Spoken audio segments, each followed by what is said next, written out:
მოგესალმებით. მოლაპარაკებები შტატებსა და რუსეთს შორის გრძელდება და ეს მოლაპარაკებები მხოლოდ უკრაინის საკითხებს არ ეხება. გარდა უკრაინისა, ამ მოლაპარაკებებში განიხილება ისეთი საკითხები, როგორიც არის ფართო თანამშრომლობა ომის დასრულების შემდეგ და დიპლომატიური ურთიერთობების ნორმალიზებაც. ძალიან საინტერესო იყო, რომ 10 აპრილს შტატებისა და რუსეთის დელეგაციებს შორის სტამბოლში შეხვედრა გაიმართა. ეს შეხვედრა რუსეთის საკონსულოში შედგა და ძირითადი საკითხი დიპლომატიური ურთიერთობების ნორმალიზება იყო. ურთიერთობების ნორმალიზებასა და უკრაინის საკითხის მოგვარებას ეხებოდა სხვა შეხვედრებიც შტატებისა და რუსეთის წარმომადგენლებს შორის. აპრილის დასაწყისში ორდღიანი ვიზიტით ვაშინგტონში იყო ჩასული რუსეთის პირდაპირი ინვესტიციების ფონდის ხელმძღვანელი და საინვესტიციო ეკონომიკური თანამშრომლობის საკითხებში რუსეთის პრეზიდენტის წარმომადგენელი კირილ დმიტრიევი. მას სხვადასხვა მაღალი დონის ფიგურებთან ჰქონდა შეხვედრა და როგორც მედიაში ვრცელდება ინფორმაცია, ასეთი ფიგურები იყვნენ ტრამპის განსაკუთრებული წარმომადგენელი სტივ ვიტკოფი, ასევე სენატორები ლინდსი გრემი და მარკ მალინი. დმიტრიევის ვაშინგტონში ჩასვლა ეხებოდა შტატებისა და რუსეთის ორმხრივ ურთიერთობებს, უკრაინის საკითხის დარეგულირებას, არქტიკაში თანამშრომლობას, იშვიათ წიაღისეულთან დაკავშირებით თანამშრომლობას და პირდაპირი ავიამიმოსვლის საკითხებს. გასაგებია, რომ ასეთი ვიზიტის ყველა დეტალს მედიაში არ გააჟღერებენ, მაგრამ ერთი რამ ფაქტია. ომის დაწყების შემდეგ ეს იყო რუსეთის პრეზიდენტის წარმომადგენლის პირველი მაღალი დონის ვიზიტი ვაშინგტონში.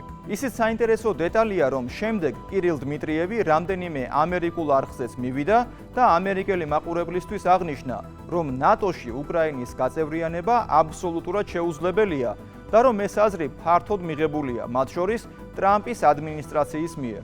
აქ დმიტრიევის სათქმელის მნიშვნელოვანია და სათქმელის გაჟღერების ფორმაც. როგორც სიტყვიან, ყინული დაიძრა და ახლა ამერიკელ მაყურებელს უკვე ვლადიმერ პუტინის წარმომადგენლის პირით ეუბნებიან იმას, რაც ყველასთვის ნათელი იყო. უკრაინას ნატოში არავინ მიიღებს. დმიტრიევის ვაშინგტონში ჩასვლას მოჰყვა უკვე მესამე შეხვედრა ტრამპის განსაკუთრებულ წარმომადგენელს სტივ ვიტკოფსა და რუსეთის პრეზიდენტს ვლადიმერ პუტინს შორის. მოკლე დროში ვიზიტების სიხშირე უკვე აჩვენებს იმას, რომ რუსეთთან ურთიერთობების ნორმალიზებას ტრამპი და მისი ადმინისტრაცია ძალიან სერიოზულად უყურებენ და ომის აზრი და არსიც ძალიან კარგად ესმით. ტრამპს ნამდვილად არ ერიდება უკრაინის პრეზიდენტის ვლადიმერ ზელენსკის კრიტიკა იმ პოლიტიკის გამო, რომელსაც ის ატარებდა. ტრამპმა ბოლოს კიდევ ერთხელ გააკრიტიკა ზელენსკი. როცა ომს იწყებ, უნდა იცოდე, რომ ომის მოგება შეგიძლია. არ შეიძლება ომი დაიწყო იმის წინააღმდეგ, ვინც შენზე 20 ჯერ დიდია და იმედი გქონდეს, რომ ხალხი რაკეტებს მოგაწვდის.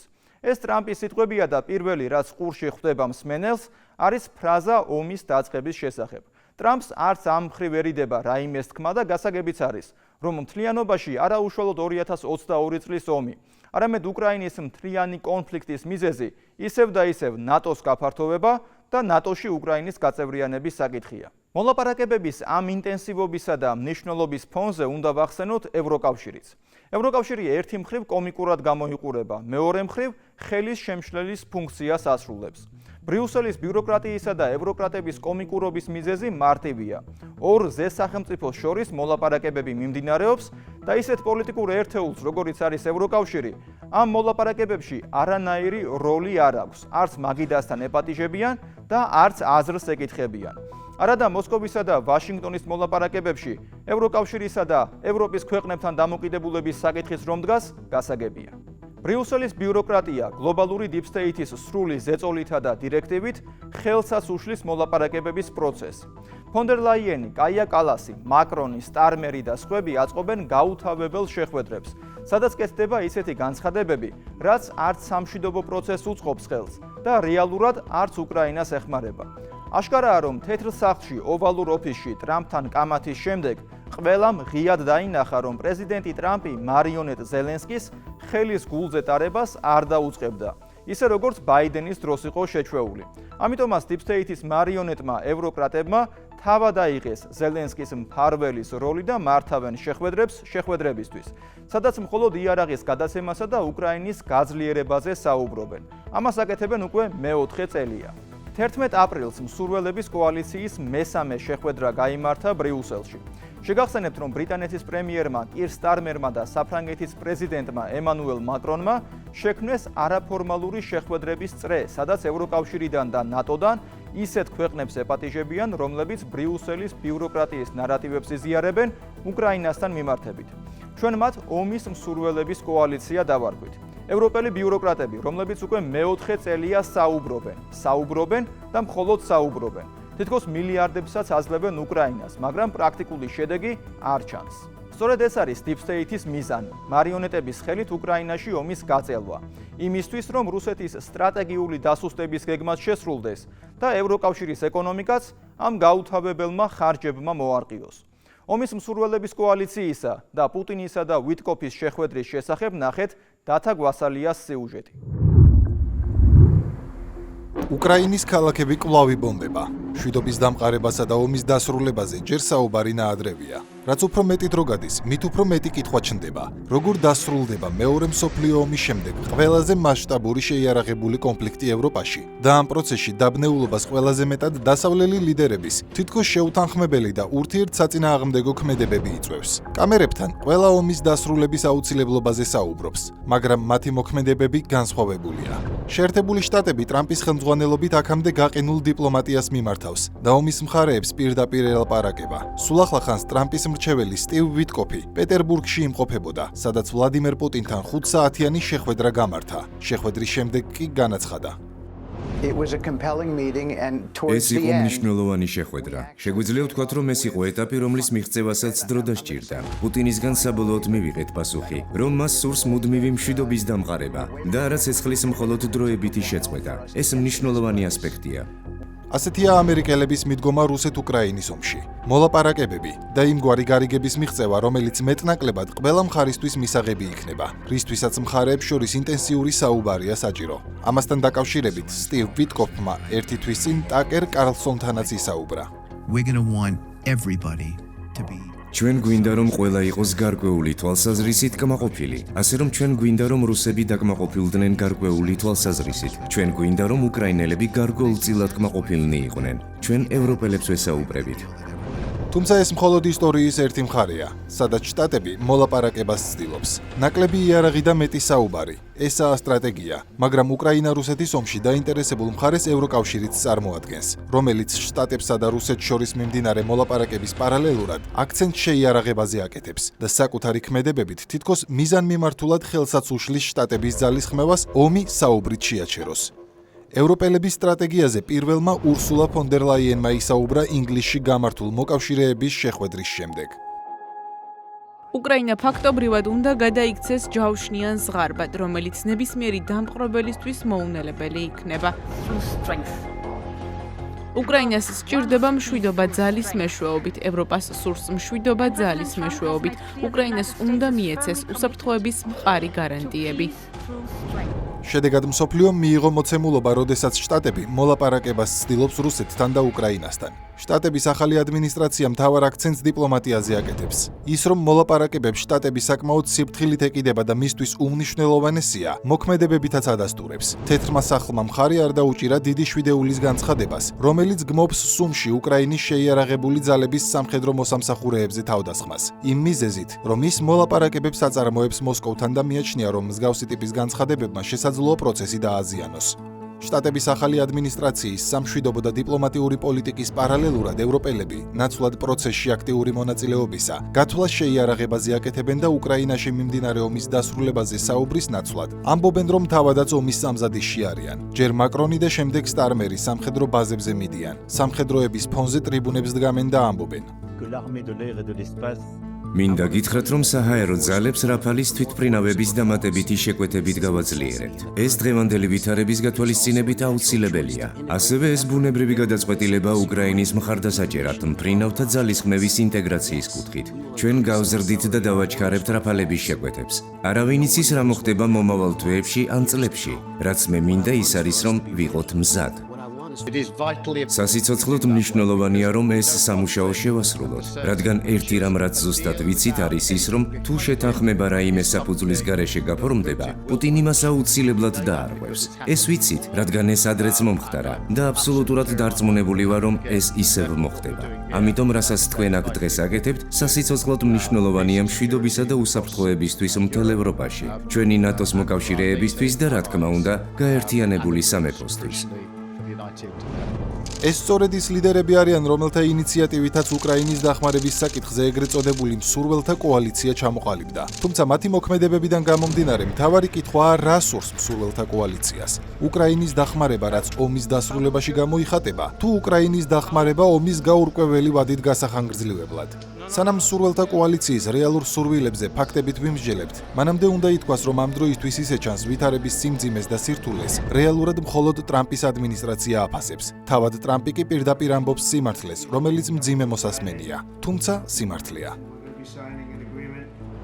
ზელენსკი მუდმივად ცდილობს რაკეტების შეძენას. როცა ომს იწყებთ, უნდა იცოდეთ, რომ შეგიძლიათ ომის მოგება. არა, არ იწყებთ ომს ვიღაცის წინააღმდეგ, ვინც თქვენზე 20 ჯერ დიდია და შემდეგ იმედოვნებთ, რომ ვიღაც რაკეტებს მოგცემთ. ახლა რა უნდა გავაკეთოთ? გვყავს ქვეყანა, რომელმაც დაკარგა თავისი ტერიტორიის 25% და საუკეთესო ადგილები, სადაც მილიონობით ადამიანი დაიღუპა. ეს იყო ბაიდენის ომი და მე ვცდილობ მის შეჩერებას.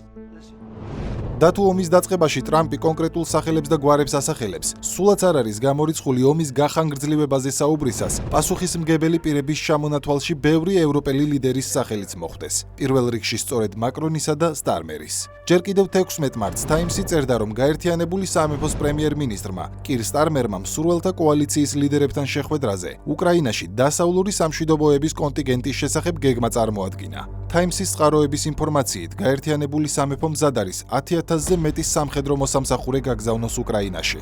15 მარტის შეხვედრაზე 35-მდე ქვეყანა პოტენციური სამშვიდობო მისიისთვის იარაღის მიწოდებასა და ლოჯისტიკური და სადაზვერვო მხარდაჭერის გაწევაზე შეთანხმდა. თუმცა სავარაუდოდ უკრაინაში ჯარების ძირითად ნაწილს გაერთიანებული სამეფო და საფრანგეთი განალაგებენ. იმთავითვე ცხადი იყო, რომ ომში მყოფ უკრაინაში, სადაც ჯერ არც ცეცხლის შეწყვეტის შეთანხმება გაფორმებულა და ომის დასრულების საკითხი კიდევ უფრო ბუნდოვანია, ევროპული ჯარების გაგზავნას პროვოკაციული ხასიათი შეიძლება შესძენოდა. სამშვიდობო კონტინგენტის განლაგების მთავარი პრინციპი ხომ ისაა, კონფლიქტის ზონაში მშვიდობა დაიცვან, მაგრამ მსურველთა კოალიციის მიერ აქტიური კონფლიქტის ზონაში სამშვიდობოების გაგზავნა მხოლოდ ესკალაციას შეუწყობდა ხელს და როგორც ჩანს, გათვლაც ეს იყო. 27 მარტს მსურველთა კოალიციის მორიგ შეხვედრაზე პარიზში მაკრონმა ზელენსკისთან ერთად პრესკონფერენციაზე განაცხადა. de frapper intensément le territoire. ჩვენ არ ვიმყოფებით ფრონტის ხაზზე, არც საბრძოლველად მივდივართ. ჩვენ იქ ვიქნებით იმისათვის, რომ უზრუნველყოთ მდგრადი და გრძელვადიანი მშვიდობა. ეს არის პაციფისტური, მშვიდობიანი მიდგომა. ერთადერთი, ვინც ასეთ შემთხვევაში კონფლიქტს ან საბრძოლო სიტუაციას გამოიწვევს, იქნებიან რუსები, თუ კი კვლავ გადაწყვეტენ აგრესიის წამოწყებას. თუ უკრაინის ტერიტორიაზე კვლავ განმეორდება ფართომასშტაბიანი აგრესია, ეს არმიები ფაქტობრივად თავად აღმოჩნდებიან თავდასხმის ქვეშ და ასეთ შემთხვევაში ამოქმედდება ჩვენი ჩართულობის ჩვეულებრივი ჩარჩო.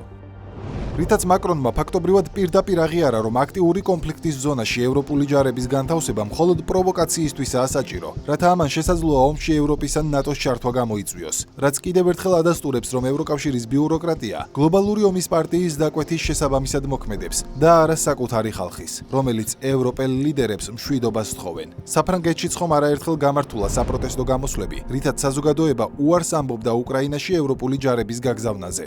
ევროპული ჯარების უკრაინაში გაგზავნა, რომ მდგომარეობას კიდევ უფრო დაამძიმებს, აშკარა ხდება ლავროვის განცხადებიდანაც. პრეზიდენტ ტრამპს, როგორც უკვე აღნიშნე, აშკარად გაცილებით უკეთესმის თუ რა ხდება, ვიდრე ნებისმიერ ევროპელ ლიდერს. ასევე გამოვარჩევდი უნგრეთს და სლოვაკეთს, მაგრამ სწორედ პრეზიდენტი ტრამპი იყო პირველი, ვინც ბევრ რამეზე ისაუბრა. ნატოზე, ტერიტორიებზე, როდესაც მას ევროპული კოალიციის მიერ შემოთავაზებულ კონტინგენტის ან ჯგუფის, რაც არ უნდა ეწოდოს მას, იდეაზე ჰკითხეს, მან თქვა, რომ საჭიროა იყოს გარკვეული სახის დიალოგი მხარეებს შორის. თუ არ ვცდები, მაკრონმა თქვა, რომ რუსეთთან საუბარი გამორიცხულია. უკრაინა სუვერენული ქვეყანაა და მას აქვს უფლება მიიწვიოს ვინც უნდა. აღნიშნა, რაც ზელენსკიმ თქვა, არ გვჭირდება სამშვიდობოები, გვჭირდება საბრძოლო ერთეულები. მოდით, თავად გააკეთეთ დასკვნა. ეს მკაფიო გზავნილი იყო, რომ ევროპული ჯარების გამოჩენა უკრაინაში, მაშინ როდესაც ომში ჩართულ მხარეებთან ეს საკითხი არ განიხილება, შესაძლოა პროვოკაციად იქნას აღქმული და ბირთვულ ძალებს შორის დაპირისპირების შესაძლებლობა გაზარდოს. აღმოჩნდა, რომ ევროპაში ჯერ კიდევ არიან პრაგმატულად მოაზროვნე ქვეყნები, რომლებიც უკრაინაში ევროპული ჯარების გაგზავნის რისკებს ადეკვატურად აფასებენ და ცდილობენ რუსეთ-უკრაინას შორის არსებული ომი კიდევ უფრო მასშტაბური არ გახდეს. ჯერ როიტერსმა გამოაქვეყნა სტატია, სადაც საუბარი იყო, რომ ევროპული ჯარების უკრაინაში გაგზავნაზე შეთანხმების მიღწევა გართულდა და ალტერნატიული გზის მოძებნა გახდა საჭირო. იტალიის პრემიერმა ჯორჯა მელონიმ სენატში გამოსვლისას პირდაპირ გააკრიტიკა უკრაინაში ევროპული ჯარების გაგზავნის ინიციატივა და აღნიშნა. მიგვაჩნია, რომ საფრანგეთისა და დიდი ბრიტანეთის მიერ შემოთავაზებული ევროპული ჯარების გაგზავნა ძალიან კომპლექსური, სარისკო და არაეფექტური ვარიანტია. შემდეგ პოლიტიკომ გამოაქვეყნა სტატია, რომელიც რამდენიმე ევრობიუროკრატის ინფორმაციას ეყრდნობოდა, რომელთაც ანონიმურობის პირობით კავშირის საგარეო პოლიტიკისა და უსაფრთხოების საკითხებში უმაღლესი წარმომადგენელი კაია კალასი გააკრიტიკეს. ესტონეთის ყოფილი პრემიერი, რომელიც ერთ-ერთია იმ ევრობიუროკრატთაგან, ვინც აქტიურად და ხისტად ლობირებს უკრაინაში ომის გახანგრძლივებას და სამშვიდობო მოლაპარაკებებს სკეპტიკურად უყურებს. მას რომ მოვუსმინოთ, გამოვა ისე, რომ ჩვენ რუსეთთან ომის პირობებში ვიმყოფებით, რაც ევროკავშირის ხაზს არ შეესაბამება. განუცხადა პოლიტიკოს ერთ-ერთმა ევროპელმა ჩინოვნიკმა. სულ ახლახანს ევროკავშირში არსებული აზრთა სხვადასხვაობა, რომელიც უკრაინაში ჯარების გაგზავნის ირგვლივ მწიფდებოდა, სააშკარაოზეც გამოვიდა. რამშტაინის ფორმატში შეხვედრა გაიმართა, რომელსაც დიდი ბრიტანეთი და გერმანია თავმჯდომარეობდნენ. შეხვედრაზე განხილვის ერთ-ერთ მთავარ თემას სწორედ უკრაინაში სამშვიდობოების განლაგების საკითხი წარმოადგენდა. თუმცა როგორც სხდომის დასრულების შემდეგ კაია კალასმა განაცხადა, სურვალთა კოალიციის შეხვედრამ ვერ წარმოადგინა მკაფიო გეგმები უკრაინაში ომის შემდგომი დარეგულირების განხორციელების შესახებ. სხვადასხვა წევრ სახელმწიფოს განსხვავებული მოსაზრებები აქვს და დისკუსიები ჯერ კიდევ მიმდინარეობს. ფაქტია, ევროპაში გადაბარგებული რებრენდირებული Deep State-ი ახლა სწორედ ევრობიუროკრატიის ხელით ცდილობს უკრაინაში ომის გახანგრძლივებას და მეტიც, ამ ომის მასშტაბების გაზრდასა და გაფართოებას. და ეს სწორედ იმ პროვოკაციულ ინიციატივებში ისახება, რასაც ევროპელები აჟღერებენ ტრამპის სამშვიდობო მოლაპარაკებების პარალელურად. თუმცა ისიც უნდა აღინიშნოს, რომ ამ დროისთვის ერთიანი პოზიცია ევროკავშირში არ არსებობს. მდგომარეობა და მიმდინარე ომის ირგვლივ ყველა მყოფი აქტორის განწყობა მარტივად ასე გამოიყურება. ვიტკოფი პუტინს ხვდება და შემდეგ ამბობს. ვფიქრობ, ჩვენ შესაძლოა ძალიან მნიშვნელოვანი გლობალური შეთანხმების ზღვარზე ვიდგეთ. ამასთან ერთად მიმაჩნია, რომ არსებობს რეალური შანსი ამერიკა-რუსეთის ურთიერთობები ხელახლა ჩამოყალიბდეს. პარტნიორობა სტაბილურობის გარანტია. პუტინის პრეზმდივანი დიმიტრი პესკოვი აღნიშნავს. ყველაფერი ძალიან კარგად მიდის წინ. ფაქტია, რომ ნულიდან ურთიერთობების რეანიმაცია ძალიან რთული ამოცანაა, რომელიც მოითხოვს ძალიან ინტენსიურ დიპლომატიურ და სხვა ძალისხმევას. ორმხრივი ნდობის გაძლიერება, ეს არის ის, რაც ახლა კეთდება. სამშვიდობო მოლაპარაკებების ძალისხმევაში ევროპელები პოზიტიური როლის ნაცვლად თითქოს ესკალაციას უჭერენ მხარს. მაგალითად, ფინეთის საგარეო საქმეთა მინისტრი ამბობს. აშკარაა, რომ ამერიკის შეერთებული შტატები აწარმოებს მოლაპარაკებებს რუსეთთან და რაღაც მომენტში ევროპაც დაიწყებს დიალოგს, თუმცა მთავარი ის კი არ არის, როდის და ვინ ილაპარაკებს. არამედ რის მიღწევას ვცდილობთ ასეთი საუბრით. ახლა პუტინთან დარეკვის დრო არ არის. თავად ზელენსკი კი აღნიშნავს. აგრესორზე ზეწოლის გარეშე მშვიდობა შეუძლებელია. ლაპარაკს არასდროს შეუჩერებია ბალისტიკური რაკეტები და საავიაციო ბომბები. საჭიროა რუსეთის მიმართ ისეთი დამოკიდებულება, როგორსაც ტერორისტი იმსახურებს. როდესაც ომში ხარ, როდესაც შენს ქალაქებს ბომბავენ, ალბათ რთულია ემოციების მართვა, მაგრამ როდესაც ლიდერი ხარ, უნდა გესმოდეს, რომ მსგავსი ხისტი შეფასებები მდგომარეობის სირთულიდან გამომდინარე მხოლოდ შენ დაგაზიანებს. ომები მოლაპარაკებით სრულდება, ხოლო როდესაც ითხოვ, რომ რუსეთს მოექცნენ როგორც ტერორისტს, გაუგებარია როგორ აპირებ ომის დასრულებას. ტერორისტებთან მოლაპარაკებებს არ აწარმოებენ. პარალელურად ევროპელები რუსეთთან საუბარს არ ჩქარობენ და აქცენტს მილიტარიზაციაზე აკეთებენ. როგორც ვნახეთ, პროვოკაციების მოსაწყობადაც მზად არიან. იქნებ ევროპული ჯარები უკრაინაში რუსული ცეცხლის ქვეშ აღმოჩნდნენ, რასაც გარკვეული ევროპული ქვეყნები არ ეთანხმებიან. შედეგად მდგომარეობა უცვლელია. ევროპელები ვერც ზელენსკის მოთხოვნებს აკმაყოფილებენ და არც ამერიკელების წამოწყებულ სამშვიდობო პროცესს ეხმარებიან. უკრაინის ქალაქები კი კვლავ იბომბება. უკრაინელი ხალხი იღუპება და ქვეყანა ნადგურდება. სულ ახლახანს ომის შემდგომი რუკებიც კი გამოჩნდა, სადაც უკრაინა გავლენის ზონებად არის დაყოფილი, რომლის აღმოსავლეთზეც კონტროლი რუსეთს აქვს, დასავლეთზე საფრანგეთსა და დიდ ბრიტანეთს. როგორ დასრულდება ყველაზე დიდი ომი ევროპაში მეორე მსოფლიო ომის შემდეგ, რომელიც უკვე მესამე წელია მიმდინარეობს, ჯერ არავინ იცის. თუმცა ფაქტია, რომ როგორც არ უნდა დასრულდეს ის, შედეგები უკრაინისთვის და მისი ხალხისთვის ძალიან მძიმე იქნება. ეს რეგიონები რუსულენოვანია. იქ ჩატარდა რეფერენდუმები, სადაც ხალხის უმრავლესობამ გამოხატა სურვილი, რომ რუსეთის მმართველობის ქვეშ იყოს. განსაკუთრებით იმ ფონზე, რომ ერთადერთი მხარე, ამერიკული მხარე, ვინც სამშვიდობო შეთანხმებაზეა ორიენტირებული, როიტერსის ცნობით ამბობს, რომ უკრაინაში ცეცხლის შეწყვეტის ყველაზე სწრაფი გზა რუსეთისთვის 4 უკრაინული ოლქის გადაცემა იქნება. უკრაინასთან მიმართებით ტრამპის მეორე განსაკუთრებული წარმომადგენლის კიტ კელოგის გეგმამაც გაიჟღერა. საუბარია ომის შემდეგ უკრაინის ზონებად დაყოფაზე. კიტ კელოგის აზრით, უცხოელი სამშვიდობოები შეიძლება განლაგდნენ მდინარე დნეპრის დასავლეთით, რომელიც ბუნებრივ ბარიერად იქცევა მათსა და რუსეთის შეიარაღებულ ძალებს შორის. მისი თქმით, ასეთი ძალები არ იქნება პროვოკაციული მოსკოვისთვის, ხოლო უკრაინა საკმარისად დიდი ქვეყანაა, რომ დაიტიოს რამდენიმე არმია, რომლებიც ცეცხლის შეწყვეტის დაცვას უზრუნველყოფენ. კიტ კელოგის წინადადება მოიცავს, რომ უკრაინის აღმოსავლეთში 30 კილომეტრის სიგრძის დემილიტარიზებული ზონა შეიქმნას, ხოლო შტატები აღიარებს რუსეთის ფაქტობრივ კონტროლს ოკუპირებულ ტერიტორიებზე. შეიძლება ესეც არ იყოს საბოლოო ვარიანტი ომის შემდგომ უკრაინასთან დაკავშირებით, მაგრამ ოვერტონის ფანჯარა უკვე გახსნილია. ჯერ კელოგი წარმოადგენს უკრაინის დაყოფის ვარიანტებს, შემდეგ იგივე შეიძლება ვინმე სხვამ გააკეთოს. საზოგადოებრივი აზრით ამასობაში ჩამოყალიბდება, რომ უკრაინას ყოფენ და ბოლოს ლოგიკური შედეგის დადგება. თავარი შეკითხვა შემდეგია: ვინც აქ ქართველებს მეორე ფრონტისკენ მოგვიწოდებდა და ვინც მათ ეთანხმებოდა, ახლა რა აზრზე არიან? საქმეც ის არის, რომ აზრიც არ აქვთ. აკეთებენ იმას, რა დავალებაც მოდის Deep State-ისგან. მე ივანე შაიშმელაშვილი ვარ. კვირაში 4 ჯერ 21 საათსა და 15 წუთზე. უყურეთ ევროკრატიას.